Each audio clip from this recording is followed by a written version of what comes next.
Okay, so please write down the title, 4.3, Solving Quadratics by Factoring. Again, I am going to be reviewing many different factoring methods that we were supposed to have already mastered in Algebra 1, okay? And on this page that's two-sided, it has a lot more factoring than what's actually necessary in this section, but it's there because we're going to refer back to this page in the future. So right now, let's just begin with the most basic question: what is factoring? And factoring is simply a reverse distributive property. It's like doing distributive property backwards. It's where you have the answer and you find the question, right? Now, the most basic type of factoring is pulling out the GCF. What does GCF mean? It means the greatest common factor, okay? So here's an example that I give, 2x to the 7th minus 6x squared. Now, I do show the work already and the answer right there, but I want you to just focus in on this. And what I normally do is do parentheses about the same size as your expression, right? And then I look at my first term and my second term, and I ask myself, what's in common in both? Well, there's a 2 right there and a 6 right there. What could I pull out in terms of the multiples? What could I pull out right there? A 2, right? Okay, because 2 is a multiple of 2, and 6 is a multiple of 2. In other words, 2 times 1 will give me 2, and 2 times 3 will give me 6. So I could actually pull out that nice number 2, okay? Now, in addition to that, there's x's in the first term and x's in the second term. So what's the greatest amount of x's that I could pull out of both at the same time? 2. So my GCF is not just the number 2, but it's also x squared. So 2x squared is what we call the greatest common factor, okay? Now, this is where it gets to the point where I say factoring is kind of like a reverse distributive property, right? Like if you were distributing, 2x squared times what would get you this first answer? Well, 2 times 1 would give you a 2. I want to put a 1 right here. And then how about the x's? X squared times what would give you x to the 7th? X squared times x to the 5th would give you x to the 7th, right? When you're multiplying, you really add exponents. Isn't that true? Like if I say, what's x times x? That's x squared, right? Because 1 plus 1 is 2. So keep that in mind, guys. When you're distributing, exponents really get added, okay? So anyway, 2x squared times 1x to the 5th will give me this first term, 2x to the 7th. How about 2 times what gives me a negative 6? A negative 3, okay? And how about the x's, though? X squared times what would give me an x squared? Well, it's already an x squared, right? So if you want, you could put a times 1, but that would be ridiculous because 3 times 1 is still going to be 3. So a times 1 is unnecessary. You don't need to put anything. So there it is. That's your factored form, okay? So again, the very first type of factoring that we learned in Algebra 1 and the very first type of factoring that you should always try is look at all your terms and pull out the GCF, the greatest common factor. So you look at it and you ask yourself, what's in common? So we have some examples here that I would like for us to practice. Again, do parentheses that are about the size of your variable expression. And now let's look at all 3 terms. We have 1, 2, 3 terms. And let's look at the numbers first. The 4, the 6, and the 8. What's in common? 2. Right? So there's definitely the number 2. And how about x's? Well, there's x's in all 3 terms. The question is, what's the maximum amount of x's I could pull out of all 3 terms, right? 1x. So I am going to put an x in addition to that 2. So my GCF really is 2x. And then again, it's like reverse distributive property. 2 times what will give you the 4? 2 times 2 will give you the 4. How about the x, though? X times what will get us x to the 5th? X to the 4th. Okay, and that is our first term inside our parentheses. And then 2x times what? In other words, 2 times what will get us a negative 6? A negative 3. 2 times negative 3 will give us a negative 6. And then x times what will get us an x squared? X times x. Okay, will get us an x squared. And last but not least, 2 times what will get us a negative 8? Minus 4. And then how about x times what gives us, oh, we already have an x, so we don't need to do anything. We just leave it like that. And that's it. We're done. Okay? How about you guys try this one? look at what's in common. Go for it. I mean, we should all start with the parenthesis, right? And what could you pull out? And not only what could you pull out, what's in common, what's the greatest common factor, right? So some of us are going to say, oh, there's a 2 in all of them. Yeah, you could pull out a 2, but that's not the greatest common factor, right? You could even pull out a 3 from all 3 terms, but that's not the greatest value that you could pull out. The greatest number that you could pull out of all 3 is 6. So let's all put a 6 right here. And I also have x's that I could pull out. How many x's could I pull out? The maximum amount of x's from all 3 terms? 3. So I'm going to pull out a 6x to the third. That is my GCF. Okay. Now I could have pulled out a 6x, a 3x to the third, or a 2x to the third, but I'd still have stuff in here that I could still pull out. So always go for the greatest. Anyway, moving on. 6 times what gets us 12? 2. Okay, x to the third times what gets us x to the 12th? X to the 9th. Again, you have to add 3 plus 9 gives us that 12. And then how about over here? 6 times what gets us a negative 6? 6 times what gets us a negative 6? A negative 1. And then how about the x's? X to the third times what gets us an x to the 6th? X to the third. And last but not least, 6 times what gets us a negative 18? Negative 3. And how about the x to the third times what gets us an x to the third? You don't need anything, right? You could put a 1 if you want, but that'd be ridiculous. So you just leave it like that. And we are done. Now, it says right here in the next part of our notes, it says, always check on the inside of the parentheses, see if you could continue factoring. So if you would have pulled out a 2 from the 12, from the 6, and from the 18, you'd still have a 6, a 3, and a 9, which means you could still pull out a 3. So you always want to check the inside of the parentheses and see if you could actually do anything else. Anyways, this was the very first type of factoring that you learn in Algebra 1. It's the very first type of factoring that you're supposed to try whenever they ask you to factor. And what's this called? It's called pulling out the GCF. Factoring out the GCF. Okay, so always try to pull out the GCF first. Is there anything in common that you could pull out?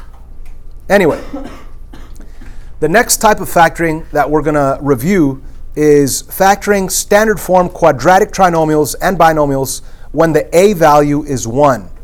Now, what do I mean by when the a value is 1? This a is the number that's in front of x squared. So if there is no number, it's really simple, the process that you could use. When there is no number in front, you could think, what times what is the c value that if you combine together will give you the b value? And the format that you want to have, and you might want to jot this down maybe in this blank spot. Let's do this. Let's write down format is parenthesis, x, x. That's the format that we want. We want to end up with a binomial times a binomial. Okay? And again, the thought process is what times what is c that if you combine together gives you b. So on this first example that they give you the answer to, all right, the a value is 1, and we got to think what times what is the c value that if you combine together is the b value. And you might want to make a list. That's why I wrote right here, tip, make a list. So how could you get 6? Well, it's either 1 times 6 or 2 times 3. So it's kind of ridiculous to make a list right there because it's only 2 possible ways of getting 6. So which pair of numbers combines together to give you 5? Is it 6 times 1 or is it 2 times 3? Obviously, it's 2 times 3 because if you add 2 and 3 together, it gives you 5. So the format that you always want to set up is put parenthesis,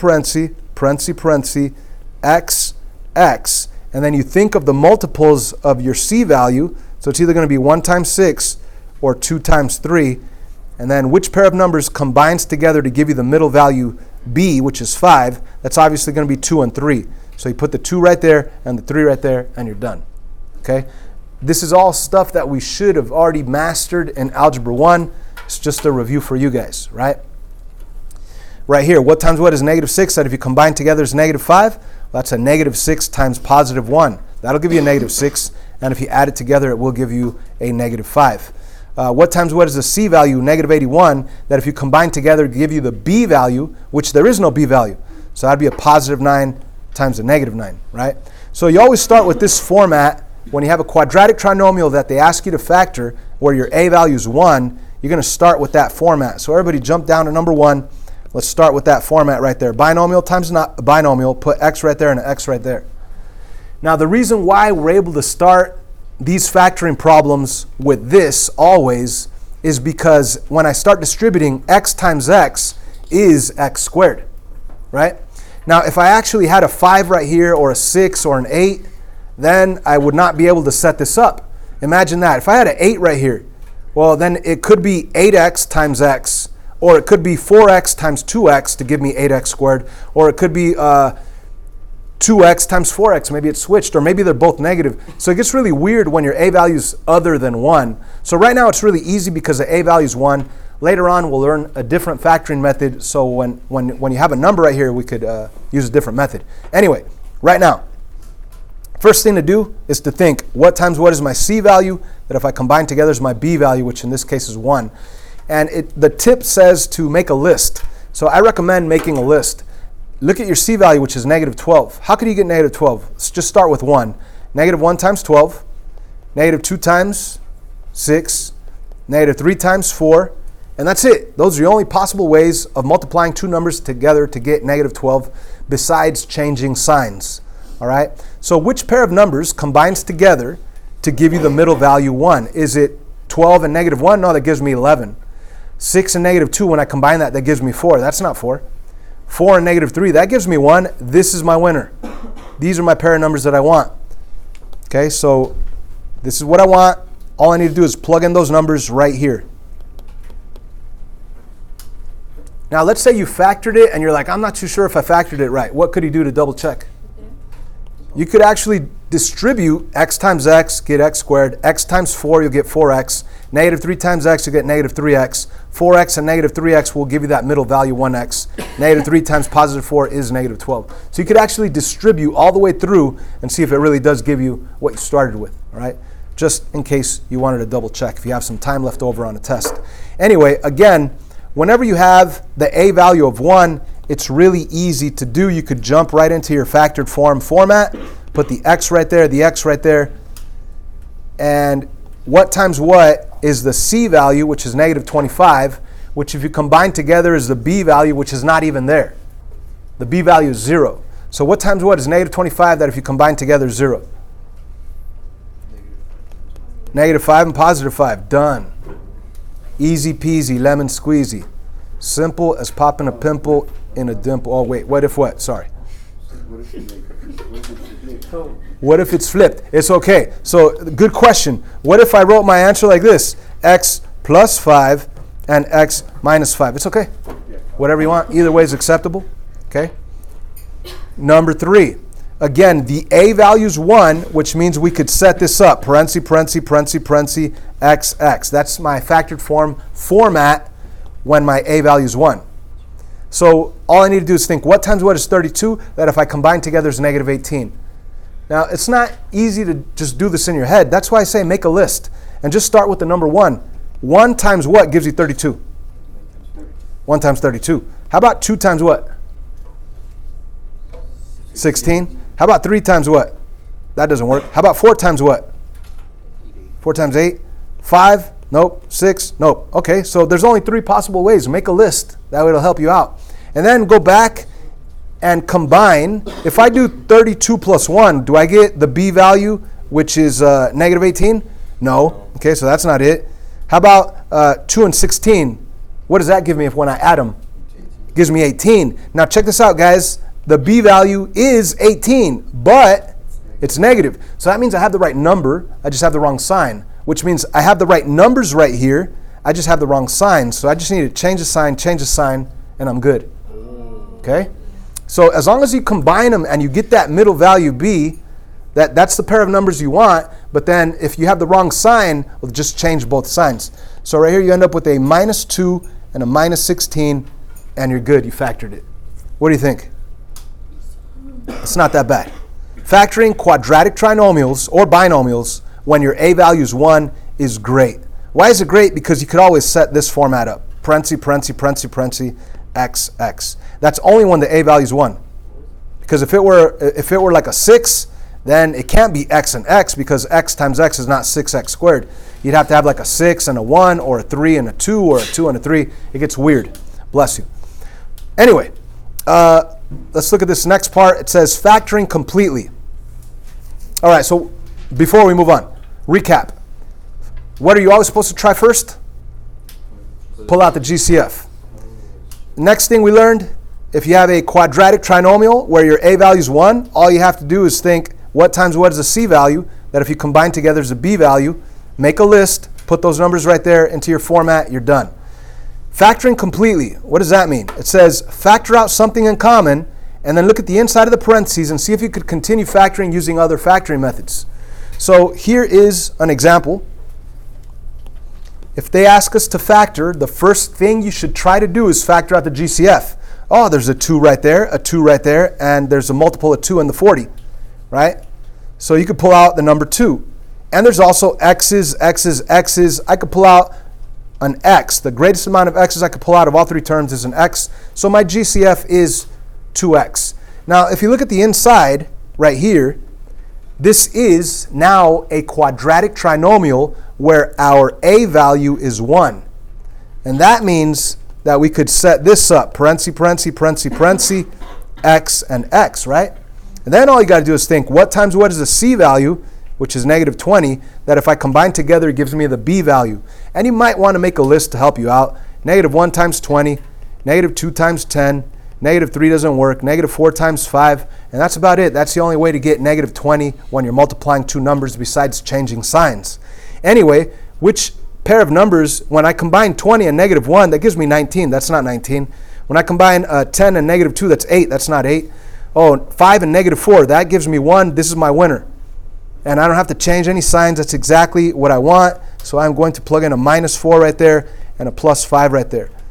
And like we mentioned earlier, it doesn't matter if you put the plus 5 over here, the minus 4 over there. As long as you have a positive 5 and a negative 4, you're all good. And don't forget to bring down this 2x. You have to bring that down. So there's your answer. 2x, x plus 5, x minus 4, all being multiplied together. That's what we call completely factoring. So again, what is completely factoring? Always start by trying to pull out your GCF. After that, look at inside of the parentheses and see if you could continue factoring. So let's take a look at this guy. And what do you say? What should I start with?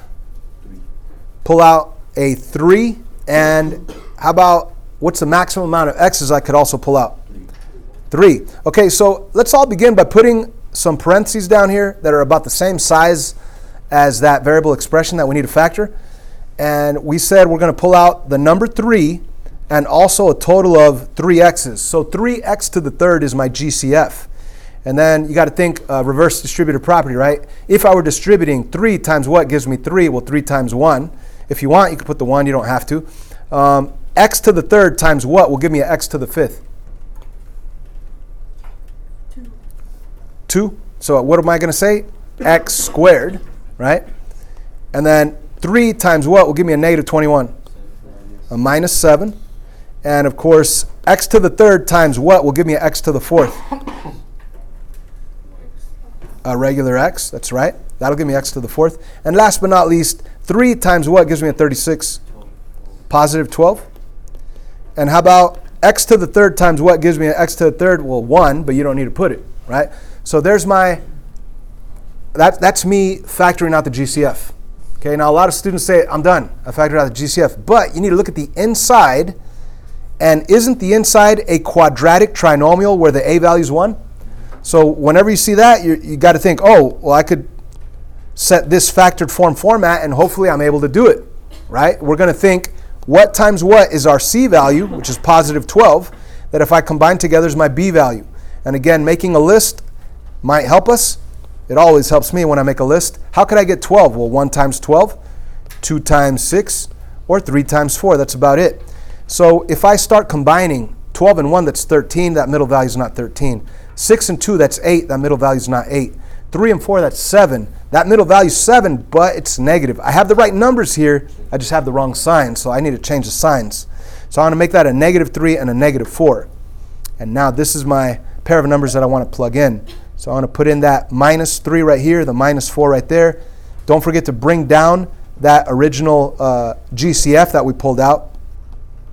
And there's my completely factored answer.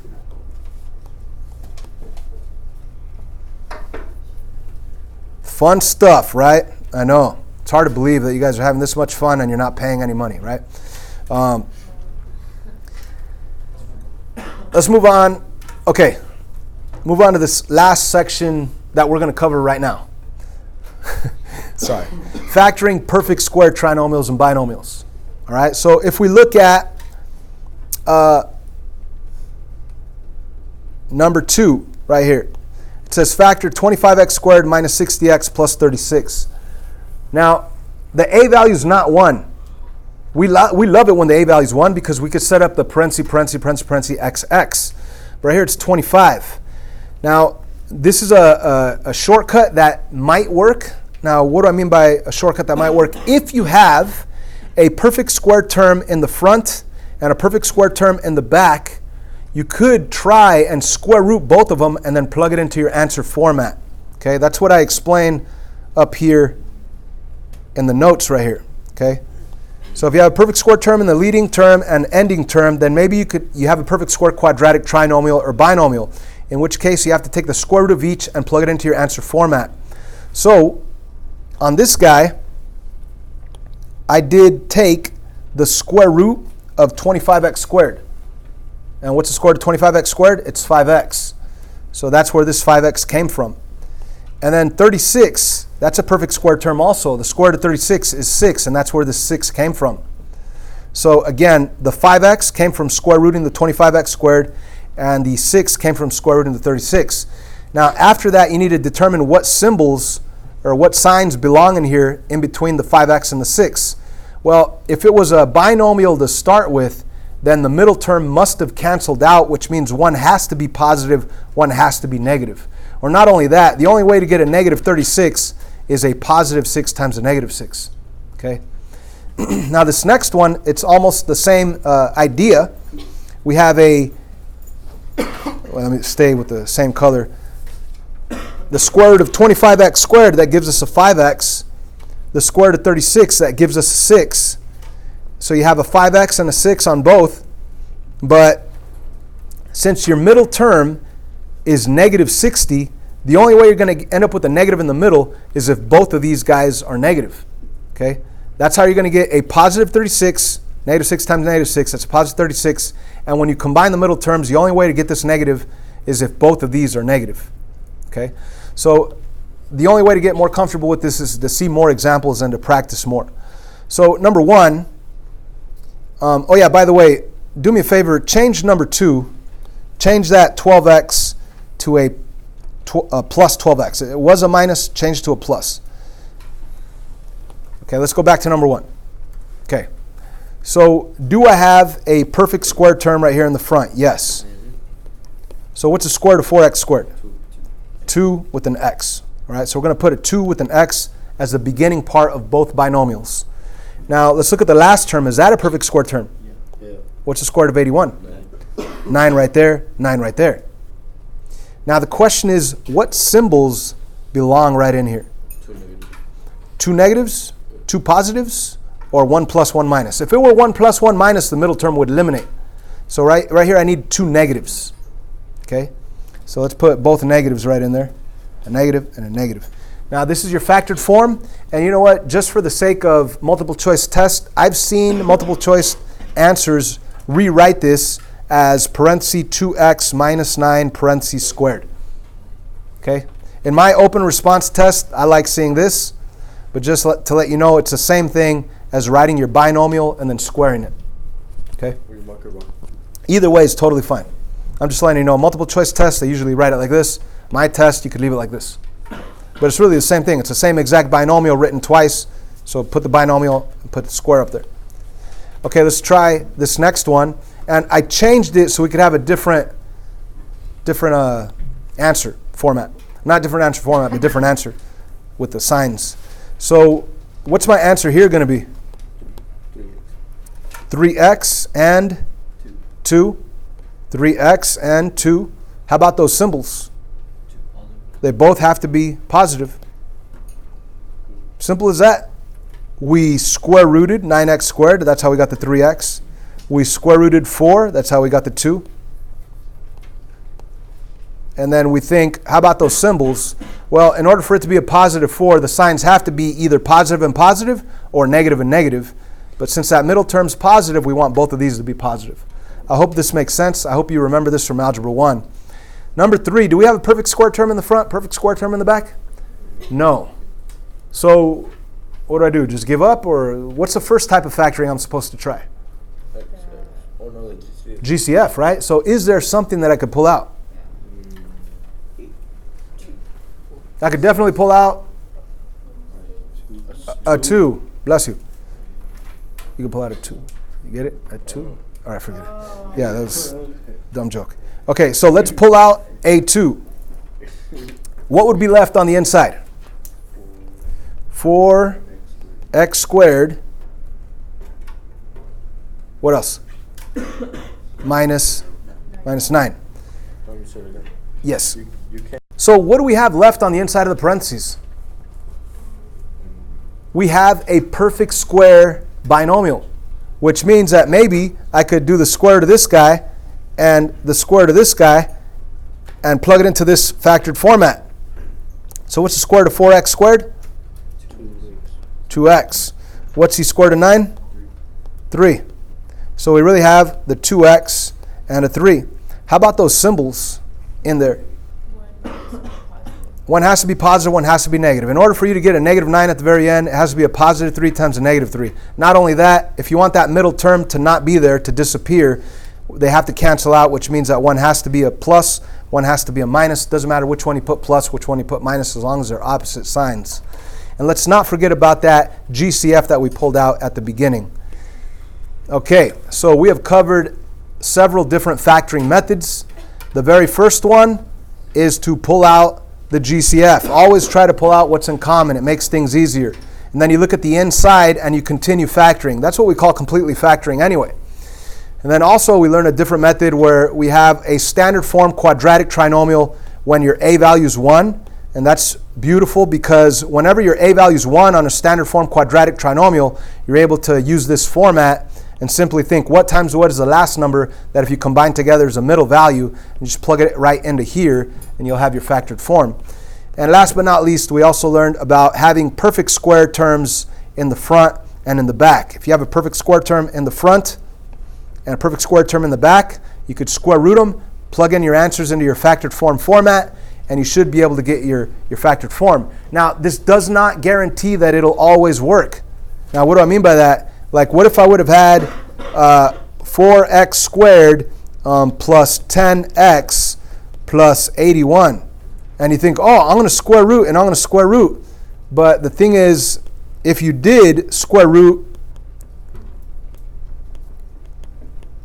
and you tried to put in that would be our guess, but if you double check it, when you distribute, the middle term will not end up being 10x.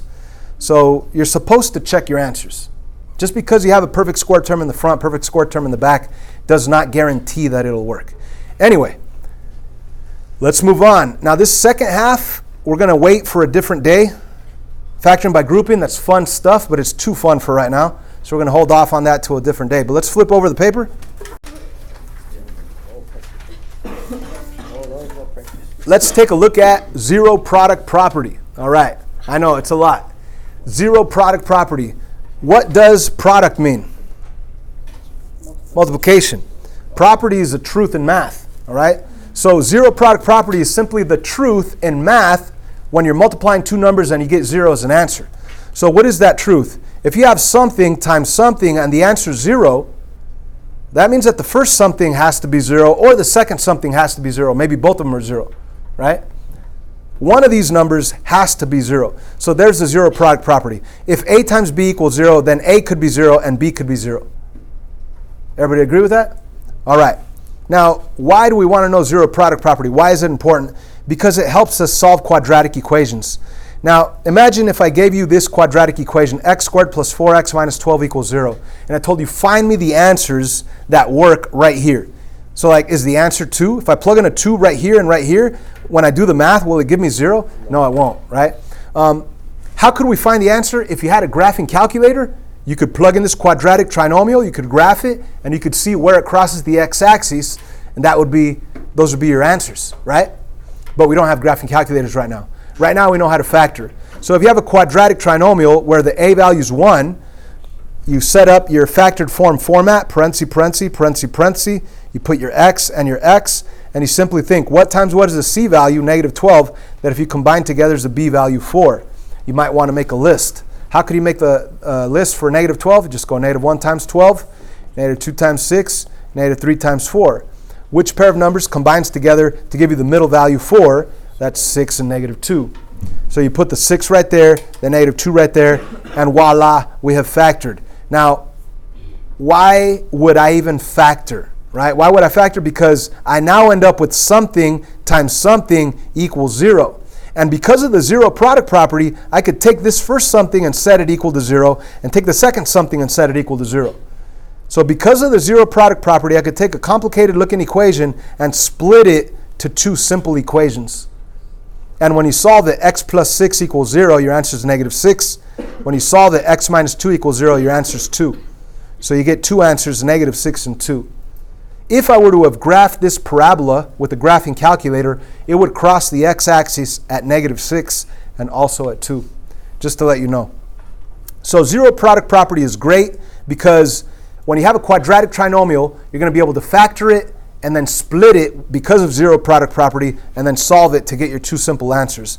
As a matter of fact, let's go to these instructions right here, or the description of what's happening, and let's underline factor and then the word split and then the word solve.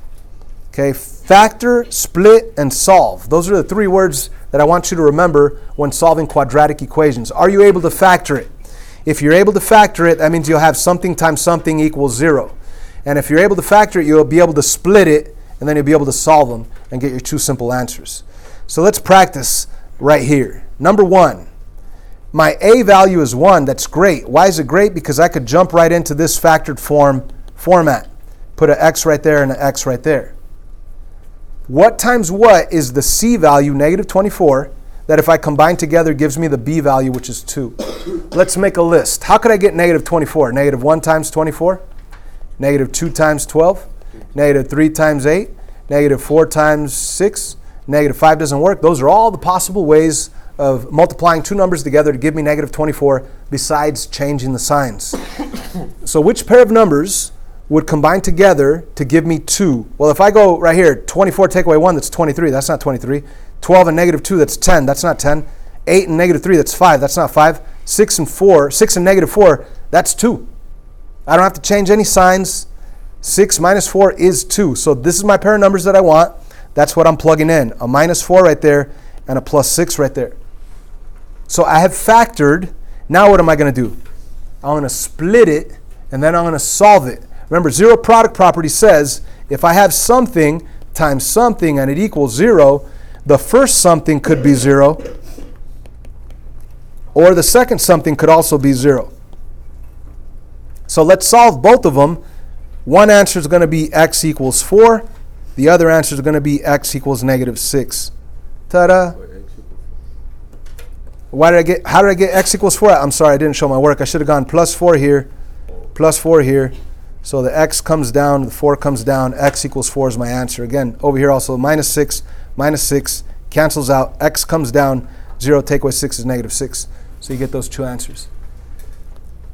So that's the whole purpose of being able to factor when solving a quadratic equation. Why do we want to factor it? Because we'll end up with something times something equals 0. And then we'll be able to use the zero product property to split them to be able to solve them to get our two answers. If I were to graph this quadratic equation with a graphing calculator, it would cross the x-axis at 4 and at negative 6. Let's move on to number 2 right here. Go for it, factor it. So always start with this format because the a value is 1. And think, what times what is 18? That if I combine together is negative 11. You might want to make a list. How could you get 18? 1 times 18, 2 times 9, 3 times 6. That's about it. Start combining and see which one gives you 11. That gives me 19. This gives me 11. There you go. This is it. But I want it to be a negative 11. So I have the right numbers. I just have the wrong signs. So I'm going to just change that to a -2, change that to a -9, and I'm good. So I'm going to put a -2 right in here, a -9 right in here. Now because of zero product property, because I have something times something equals 0, I could set this equal to 0 and I could set that equal to 0. So I'm going to split them. X minus 2, that could equal 0. X minus 9, that could equal 0. Which means that when I solve both, plus 2, x equals 2, that's one answer, plus 9, x equals 9, that's another answer. Good job, Victor. So the correct answer is 2 and 9. And if you were to plug in the 2 right here and right here and did all the math, it would check out and give you 0. Same thing with 9. Plug in 9 on both. It would check out and give you 0 if you do the math correctly. Number 3. Well, I know I want to apply the zero product property, right? But the only way I could do that is if it actually equals 0. So this doesn't even equal 0 yet. So let's first move the 36 over to the other side, subtracting it. And of course, you can't even subtract it. We're just going to rewrite it. X squared minus 5x minus 36 equals 0. And of course, we are going to factor this quadratic trinomial that has an a value of 1. That's a beautiful situation because you're going to be able to use this factored format, parentheses, xx. Of course, we have the equal 0. We're simply going to think what times what is a c value that if you combine together is a b value. So how could I get negative 36? Negative 1 times 36, negative 2 times 18, negative 3 times 12, negative 4 times 9, negative 5 doesn't work. That's about it. That's all the possible ways of multiplying two numbers together to give you negative 36 besides changing signs. Now start combining and see which one gives you a negative 5. So this gives you 35 when you combine it. This gives you 16 when you combine it. This gives you 9 when you combine it. And that's my phone ringing. Okay, so the correct pair of numbers that gives us negative 5 is negative 4 and 9, but that'll give us a positive 5, not a negative 5. So we have the right numbers, we just have the wrong signs. Change that to a plus, that to a minus. You have a plus 4 right there, a minus 9 right there. Of course, we're now going to split it and solve. So there it is. I just rewrote it because of zero product property. If I have something times something equals 0, the first something could be 0 or the second something could be 0. And if you solve both of them, you'll get your two answers. X equals negative 4 and x equals positive 9. I did not show my work right there. I apologize, but those are your two answers. Moving on, last one, number 4. There's two different ways of doing this problem. I'm going to explain both. The first way is to factor. Now notice that there's a number out here. It's not 1. So you can't think what times what is the last one that if I combine together is the middle one. But we do have a perfect square term and a perfect square term. So you might want to square root this guy, and then plug it into your factored form answer format. So the square root of 4x squared is 2x. The square root of 9 is 3. And of course, the only way to get a negative 9 at the very end is a positive 3 times a negative 3, or a negative 3 times a positive 3. The signs have to be different. That's my point. So there's my factored form. Now I'm going to split it and solve. And then after that, you're going to solve both, right? So plus 3 this is going to get ugly. This is a 2x equaling 3. Divide by 2, divide by 2. Final answer will be x equals 3 halves. Then you could do the same for the other side. Subtract 3. You're going to have 2x equaling negative 3. Divide by 2, x equals negative 3 halves. So those are your two answers for this quadratic equation. Now, I recognize that this was a perfect square binomial, so that's why I square rooted and plugged it into my answer format. Another way of doing this is this. If you only have a single x, in other words, it's x squared, but there's no other x's. It's just a single x. You could solve it the way you normally would, solving any equation, to get that x by itself on one side of the equal sign. So you could get rid of that minus 9. Let me rewrite it over here so you could see it. 4x squared minus 9 equals 0. You could get rid of that minus 9 by adding 9 and adding 9. And you'd have 4x squared equals 9. And then you'd get rid of the 4 by dividing by 4. And you'd have x squared equals 9 divided by 4. You can't really do that, so you leave it like a fraction. And at the very end, you want to get rid of a square to get a regular x. You got to do the opposite of a square, which is a square root. And when you do to one side, you do to the other side, which means your answer is x equals, and whenever you apply a square root in an equation, you're going to put a plus minus right in front of your answer. And the square root of 9 is 3, and the square root of 4 is 2, so you get 3 over 2 as your final answer. So notice it's the same exact answer, positive 3 halves, negative 3 halves, positive and negative 3 halves. It's totally up to you on how you want to solve it. I know that was a lot, but this is all the necessary skills that you need to be able to succeed in 4.3. So I'm done.